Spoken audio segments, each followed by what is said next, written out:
From the outside, people think I'm kicking goals, but there is a lot of hidden stress behind everything that goes on. My parents had restaurants like my whole life I was growing up, and watching them kind of burn themselves to the ground doing the hours. Business was something I never personally wanted to do. But I said, babe, I'm leaving my full-time job and I'm going to start this business, because if I didn't do it then, I don't think I'd ever would have. When I first started my apprenticeship, like, you're a man, like, you've got to suppress your emotions, you got to be a blokey bloke, you got to do this. And in the last 12 months, I've started seeing a psychologist to actually help me understand my emotions, because I only thought there were 3 emotions: angry, sad, and happy. But there's so many more to that. You hit $1 million this year in your business. Stop overthinking things and just give it a go. If you're young, you've literally got nothing to fail. So we're going to do things a little bit different today. Normally this is our podcast called Performance Starts Within, but we're calling it Shit Happens this week because we have a special guest, Damien from Pumped Plumbing, somebody I've met recently in the last couple of months, and honestly, one of the best guys that I think I can have a conversation with. Not to, Pay no money.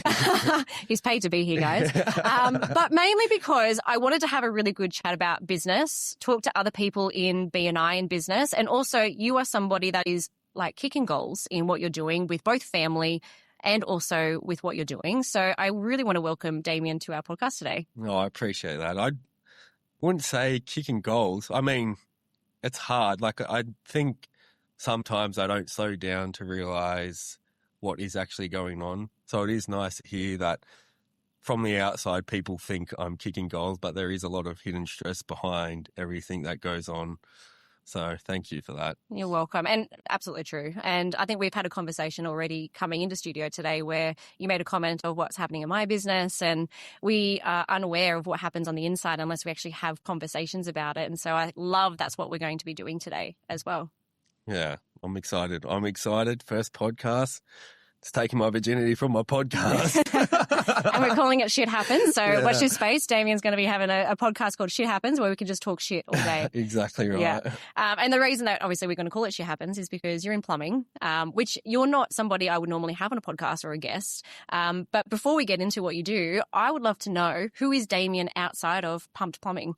I am very big on family. I was brought up in very close family values, and I hold that very closely to my heart. I've got a beautiful fiance who we're about to get married in September. And then thank you. And then we've got 3 beautiful children, 9, 4 and 2. Wow. And they are my everyday driver behind my business. And yeah, that's my family. And then like my hobbies outside of that, like I try and go to the gym. That's really just to take my mind off like a lot of things that's going on. It just lets me reset and stay focused on what I need to be doing. Yeah, amazing. And then what kind of got you into this in the first place? I know I asked this question before, but you look like you're kicking goals in all sorts of things. I follow you on socials. I really love watching what you have going on because you're really real and authentic in what you show up doing. But where did this even all start? Were you in business? Did you want to get in business? Well, actually, my parents had restaurants my whole life I was growing up, and watching them kind of burn themselves to the ground doing the hours, like business was something I never personally wanted to do. I think it put like a very sour taste in my mouth, and like mum did her absolute best to raise us as children, but like we didn't have a lot of quality time with our family. So like our kids were, well, my siblings, I should say, like we were all very close, raising each other, being there for each other. And we're still like that today, which is so nice. But I was actually at a company called Darracon, and one of my mates left who started his own business, and he reached out to me and said, like, you're a plumber. I'm looking for a plumber. Like, can you come and help us? Like, I'm starting my own building company. Would you be interested to come and start?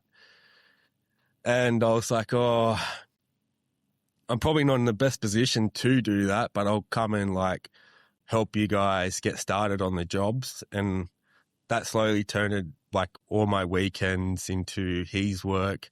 And then I slowly got more and more work. I was like, oh, I need to do something from this. But at the time, partner was like, we were just about to have our second child. We just bought our first house. So it was at a really horrible time to do it. And I turned around and I said, babe, I'm leaving my full-time job and I'm going to start this business. But I was so grateful because she's backed me ever since. And I am grateful for my mate who forced me to start my business, and he's been a very good leader in teaching me and showing me how to run a business. So it's been good. Yeah, wow, that leap. And what kind of gave you the courage to jump, even with the uncertainty of coming from a full-time job into something that you don't know? Like, you knew how to plumb, but did you have a business background as well? I had no business background whatsoever. I think I've become very impulsive, whether that's ADHD or who knows what it is. I don't think a lot of the times I'm doing stuff, but I'll figure it out later down the track. So that's why I made the jump, because if I didn't do it then, I don't think I'd ever would have. Yeah, amazing. And how's it going now? I love it. I really, really love it. It's something like, as you're saying, like I love doing the social media side of it because it's like really authentic. I get to like be myself on camera, and like I'm not worried about what anyone else says, because like to me, you may reach 20,000, 30,000, whatever it may be, but at the end of the day, who really cares what other people think? And the clients that I will bring from social media, the people who I want to be working with, because they know me for my personality and understand my business a lot better. So it takes a lot of the friction out of like having that trust between you and the customer. So yeah, no, I love being in business, and I don't see myself ever moving away from business.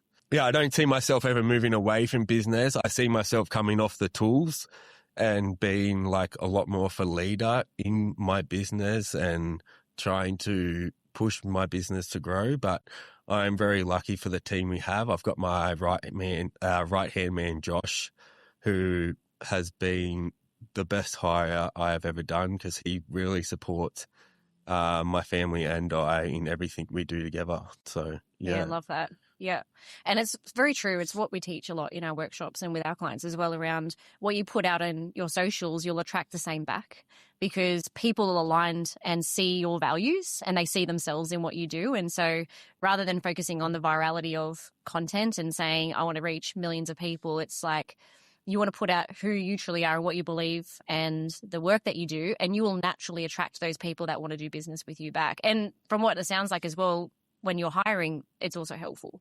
Yeah, massively. I'm really shocked with what social media can do for hiring. Like, I've spoken to you plenty of times about this before, but like whenever I put up a post on social media saying like we're looking for staff, the amount of response and like really good applicants that I receive from that is crazy.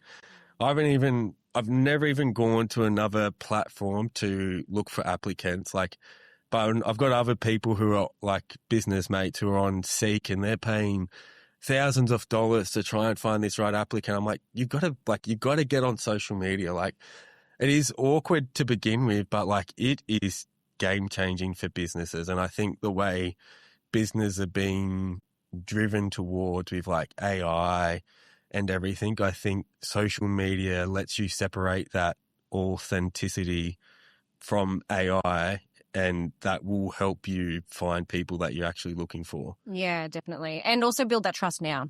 And we know that AI is getting pretty big. It's going to be the future where we're not going to know what's real and what's not real as well. That's crazy. Like, I did that presentation a couple of weeks ago where I showed myself and my AI generated boyfriend, guys.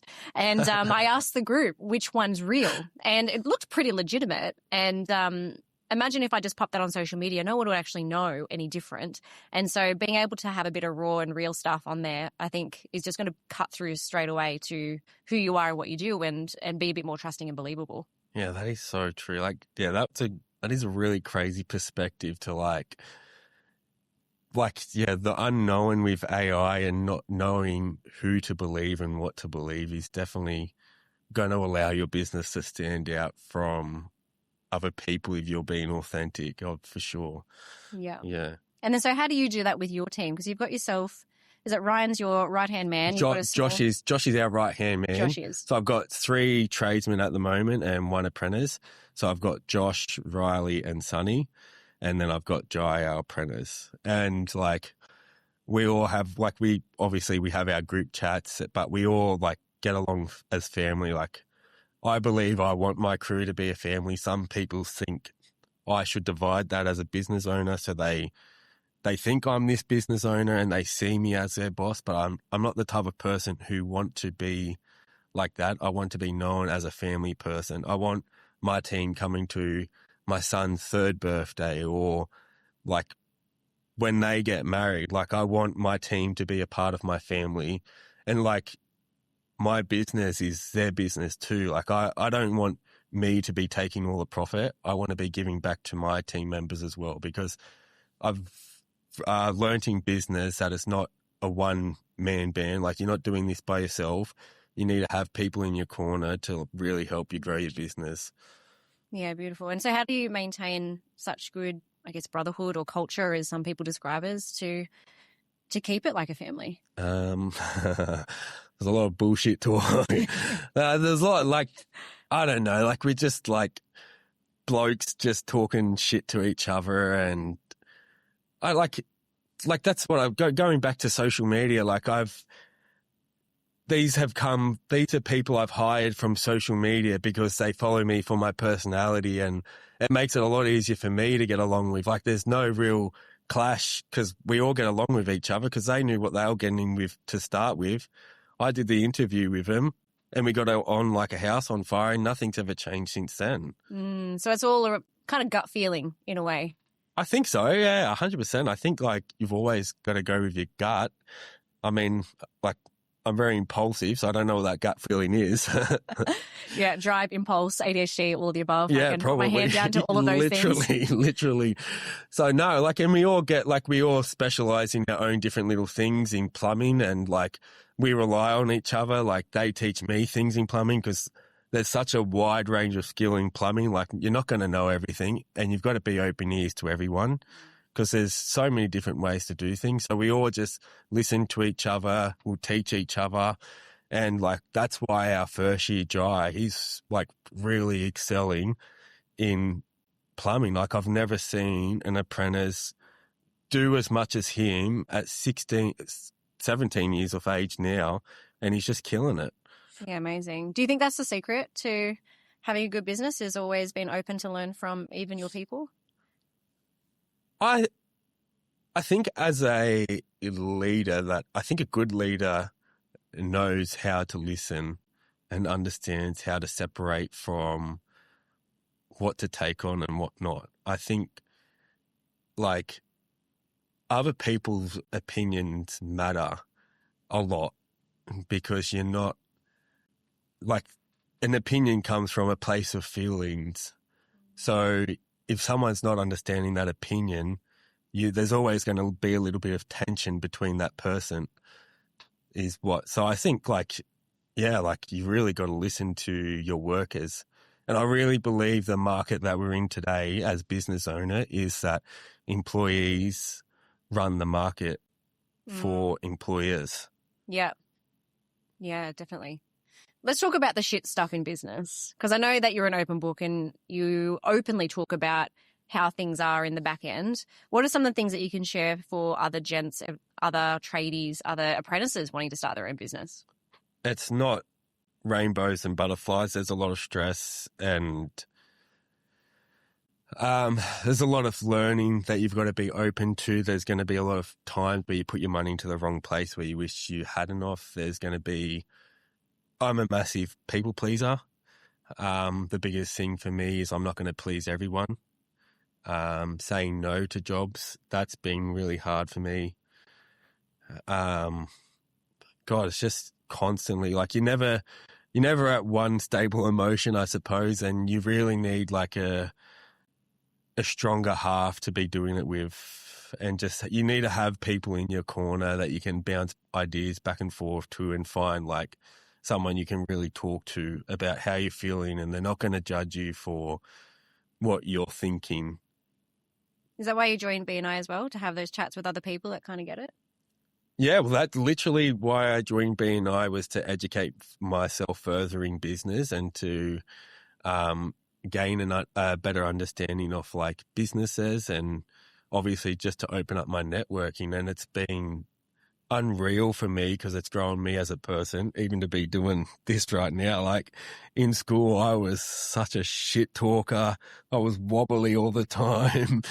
Yeah. And now it's just like, it's changed me as a person for sure. It's really cool. Yeah, I love that. And I love what you're talking about with learning as well, because I know my 3-year-old is almost the biggest teacher for me, and he's going through learning emotions and learning regulation. And one of the things I especially notice in business is when we're stressed, we're not focused. If we're dysregulated, we're highly impulsive in our decisions as well. And so some of the really important lessons I've made in business is actually learning how to regulate myself, because the longer I'm dysregulated in business, the more mistakes I make, or the more decisions that cost a lot of money as well, or you lose people because you can't handle situations really well. And so just like learning from other team members, learning from our own family sometimes is a pretty good lesson in business. Yeah, it's funny. It's funny you say that, because I suppose as a tradie, and like when I first started my apprenticeship, like, you're a man, like you've got to suppress your emotions, and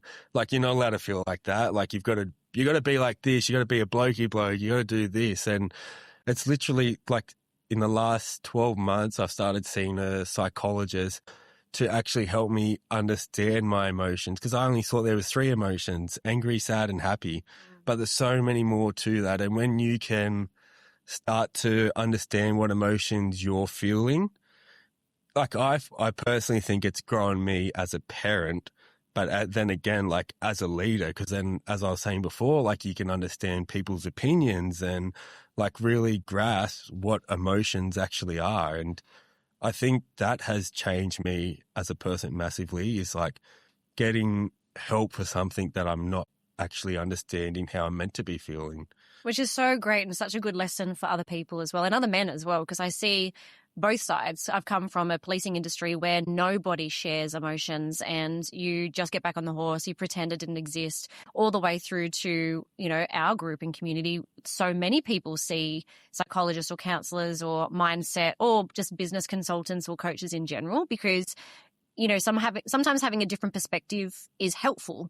And I describe it as, you know, servicing your car. I see someone every 2 weeks, because for me to maintain my capacity, solo parenting, business owner, the stresses in the world, but also, you know, things of parenting that come up that are ad hoc, like something could happen at daycare that I need to talk about. Having that in the calendar is super helpful. And I find I'm such a better mother, and I can take more messy action because of that, because I have somebody that I can kind of get it all out to and have some understanding created around it. How good do you feel walking out those sessions too?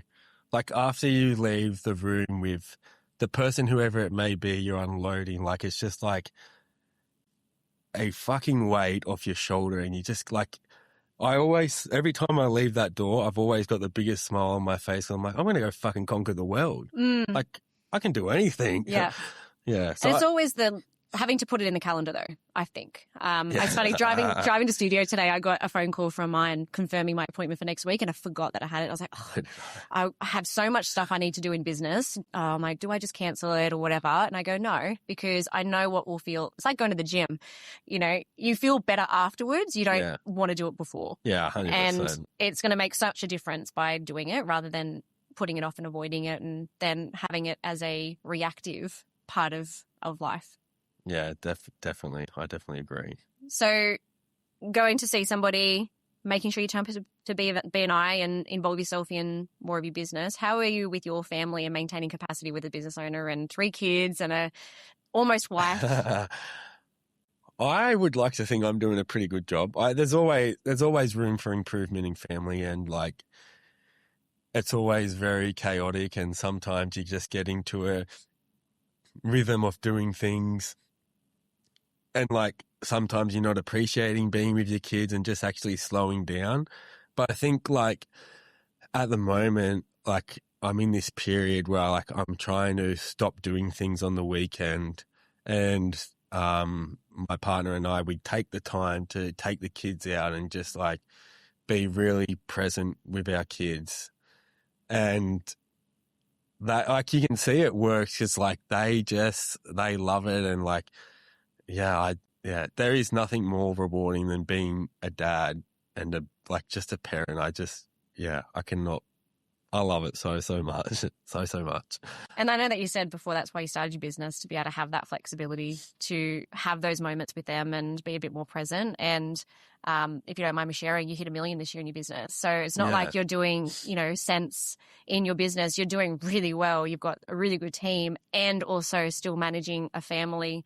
And your fiance's in emergency services. Yeah, so, she's a paramedic, yeah. Yeah. So you're both navigating parenting together as a team, which is so nice to see. Yeah, it's taken a lot. Obviously, like, there's a lot of ups and downs, but, like, this is where it's beneficial, like, just talking to each other and understanding each other. And, like, sometimes it's not always that happy thing, but we can come together after it and talk to each other about it. And, like, we try and set, like, our Sundays where we sit down and plan our week out for where I need to be to help out with the kids, and then where her days are, and just, like, what we need from each other that week and where we can improve, and just, like, really communicate on our relationship, which makes it a lot easier throughout the week. So when you're going through what feel like hell sometimes, you know you've got a plan there, you've got a schedule, like, you're in it together.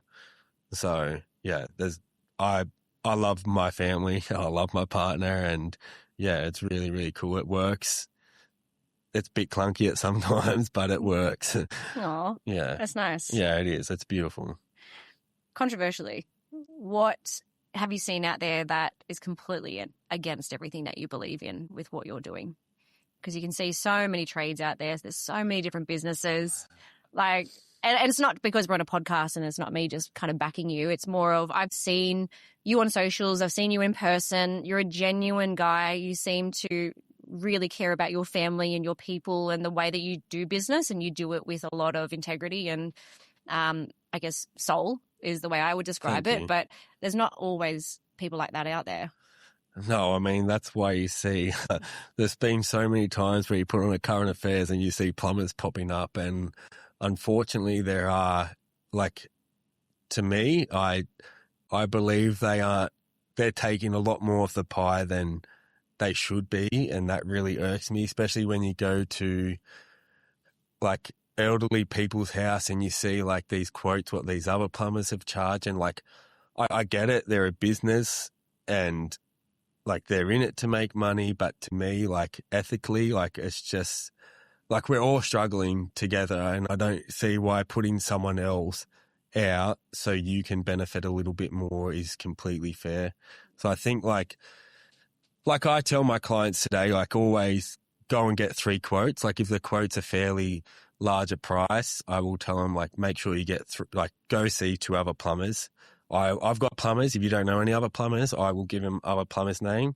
I actually had a mate ring me up last week. He's like, oh, like, thank you so much. Like, you've just given me this referral. I was like, oh, yeah, I quoted that one too. I gave him your number. And he's like, oh, why'd you do that? I was like, I just tell him to get 3 quotes. Like prices are so different in businesses. And I understand that because, like, when you start to dive into your numbers a bit more, like, me having a lot more overheads now is going to be a lot different to a one-man band. So my prices are going to be a lot higher. But the thing I can provide is my service. So, like, I can justify my price rise, but I can't justify a price gouge with other customers. And it's just, yeah, unfortunately, there's still people out there still taking advantage of other people. It's pretty sad. And I think that's where, coming back to you with when you do go out and get your quotes, what we do see is when someone needs a plumber or a service, the first thing they do is Google. So if they don't know somebody, they either ask their friends, they Google somebody, whatever pops up. Most people are now using social media to validate their feelings about somebody, and they'll go and find them. They do that when they're hiring teams. Like, if I was hiring someone, the first thing I do is check out them on Facebook. And having something on socials like you do really helps validate how you are as a person and the way that you show up in your business compared to, say, someone that doesn't. Yeah, I definitely agree. And I think, like like coming back to my mate who's pushed me into business, like he's heavily on social media, and like I've seen how much it's helped him grow his business and like this personal brand that he has. Like I don't tag my personal account to Pump Plumbing, but people understand Pump Plumbing for this face. So like, yeah, like it definitely works. Yeah. From a marketing point of view, what do you think is like the biggest thing that people are doing wrong from a marketing point of view with their social media, whether it's like not having a game plan or whatever it may be? What's it for you? Yeah, I think with all the neurospicy people out there, so our ADHD brain, we think, yeah, you and me both. I'm hugely impulsive, and sometimes I'm my worst person in my business as well. If I don't have a plan, and I'm reactively posting because I'm like, oh shit, I haven't showed up, then I'm probably behind the eight ball. But the biggest one is probably outsourcing too early. People outsource it to an agency or a social media person, and then they start selling like they're a real estate agent. So real estate's, I love you guys. My family's in real estate, but they sell. All they show is sold properties, this is for market, come and visit. They don't actually show anything personal about themselves. And so it's really hard to get to know somebody and bridge the gap in trust if all you're doing is selling. And so I guess what I find most people are doing that I find my personal opinion is doing wrong is that you sell too much and you don't share anything about yourself. And so there's almost like this layer that people can't penetrate to be able to get to know you to see whether or not you're a genuine person to do business with. And so if you imagine it, I always explain like socials is like dating. You know, if I was to swipe on Tinder, that's exactly what people are doing with their scrolling. And they may see someone on Tinder they like or on socials they like and go, oh, that's a cool video. Then they'll look for more information to see whether or not you're worth following or looking at again. And so I always imagine it going, if I was trying to attract a new husband or a new client as on socials, what kind of things would they need to know about me to know me as a person, to know that they can do business with me? So it's genuine person, showcasing part of your family. I'm a family person straight away. I'm not going to be attracting another person that doesn't want children because we're not compatible straight away from that. Or if you're attracting customers that are well outside of the type of customers you want to work with, often it's because we're showcasing something that is attracting the wrong people. So it's dialing it all the way back in and going, what kind of things do I want them to know about me to be able to get to know me, to trust me? And then business will just naturally happen. Yeah. I've got a question following that then. What would you suggest to me, like as my business gets bigger, would you still stay on that trajectory of like keeping it personal, or like from there, where do I start trying to like market myself a bit better as a brand? I'd probably look at, if we do something called the Invisible Gap Framework. And so essentially it's taking your audience on a journey over a 4-week period. You're doing amazing with your socials already. Like some of the stuff, I love watching you pop up on socials and seeing what you're up to in your, jumpsuits underneath the houses in mud. It's real stuff because they can see the process. And I think that's what a lot of people are missing is they showcase either too much about themselves or too much about their trade business. And there's no in between on showcasing the stuff that you do. So I'd probably create a framework for you where you'd have maybe a content person come in and film you so you don't have to do it. And they're taking them on the journey. So it'd be showcasing stuff like this where we're having conversations, controversial opinions, what you believe about the world, what you'd love to change, showcasing part of your process, showing a bit of your team, having them involved, answering any common questions, which you do a lot. Yeah. Like you were showing about the rising damp, which was perfect because now I know what to look for in my own place. And I know when to call you, right? Whereas for other people, what they tend to do is stamp their testimonials that they get on Google and they think that's social proof. But actually, that's probably the biggest trust breaker at the moment because you can manipulate 5-star Google reviews. Like people are paying people to put 5-star reviews on. Whereas if you had a screenshot of a text message from a client where they thanked you and it said, how amazing you are, that's a bit more genuine. You can get AI to do it now, but most often they're pretty legitimate. So I would, let's look at a content creator for you to follow you around as you go. And then you don't have to think about it. And, Andrew from Think Cloud, come and film some things and away we go. Well, less polished, I reckon. Yeah, well, that's like that's a thing with my social media. Like we do some really cool jobs where I could put like a nice polished bathroom and yes, it's nice to look at, but I find like for me, educating people on like the general maintenance stuff is a lot more beneficial for me because I really enjoy teaching people, and like the more I can teach about plumbing, like they're going to go give it a try. But when it doesn't work for them, I know they're going to come to me because they trust me already. So yeah. Well, there's a reason Red Bull doesn't actually have Red Bull on their social page. Yeah. They have extreme sports. Yeah. They have, the planes and adrenaline activities they run because it's all about showcasing the things you get from Red Bull, not actually the cans itself. So they'll never market the can itself. It is smart. Which is very smart. Yeah. Yeah. That is crazy. Any other questions? Going into like hiring a content creator as such, like that's why, like I've just put up a job application for an admin role, but it's not going to be like your basic admin person. This person's going to be someone who like follows our team around because like we're only a small business. I probably have like 3 full days worth of admin for them, but I want to give someone the opportunity to like educate themselves a bit more and like give them a better opportunity. So I'm hoping the last 2 days, one day they can shoot a week and then the last day they can edit.